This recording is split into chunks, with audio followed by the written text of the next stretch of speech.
Welcome to Anchovy Verse. I'm Steve Cranfield, and I'm here today to talk to you about my new collection of poetry called Keats' Anchovy. And what I'd like to do today is I would like to talk about the idea of the poem as witness to one's own experience, to that of other people, and to contemporary events, particularly when the experience is a very sensitive one. And I'm going to be reading from a poem called City of Dead Umbrellas. Now there's the book that I just mentioned, Keats' Anchovy, and that's the cover art by Andrea Asti. So let's look inside the tin and what's inside. One of the sections in the book is called Chrysleriana, and it brings together a number of poems that I wrote in the late 1980s and early 1990s based on the experiences of listening to the voices of people living with HIV. At that time I was making frequent trips as part of my work as a health educator to New York City in order to learn what people there were doing to address the AIDS crisis. I was allowed privileged entry into the worlds of gay men, drug users living with HIV, many black and Hispanic, and often living and in some cases dying on the streets. So it was a very powerful experience, and I wanted to record in some way, even a minimal way, my appreciation of their generosity, feistiness, spirit of survival, and also humour. Now, the poem I'm going to read to you doesn't talk about any particular individuals, but it refers more to one of the early experiences I had in the city, where I would come out of where I was staying in Manhattan, in a hotel, on a daily basis, getting ready to travel up to the Bronx, north of Manhattan.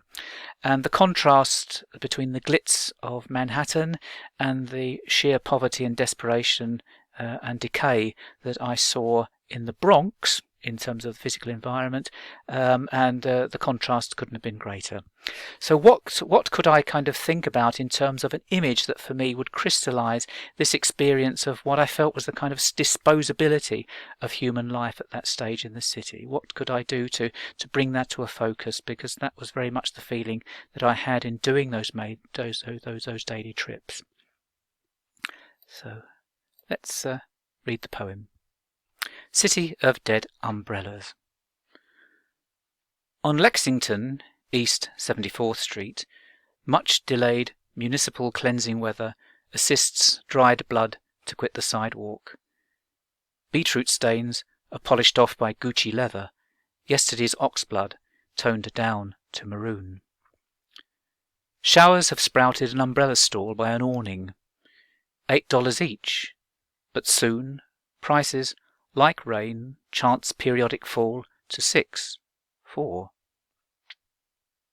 No one goes out carrying one of those things rolled up here unless he's expecting trouble and not from the elements.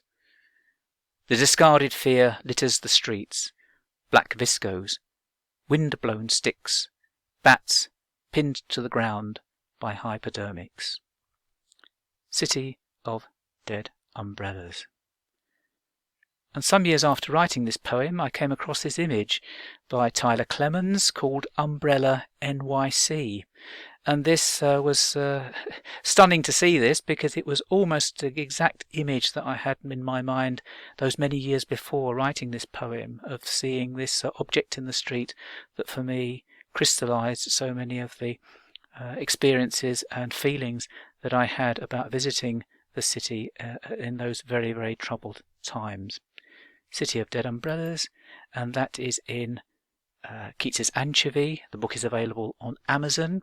Please visit my website, stevecranfield.co.uk, for more information. Thank you for listening.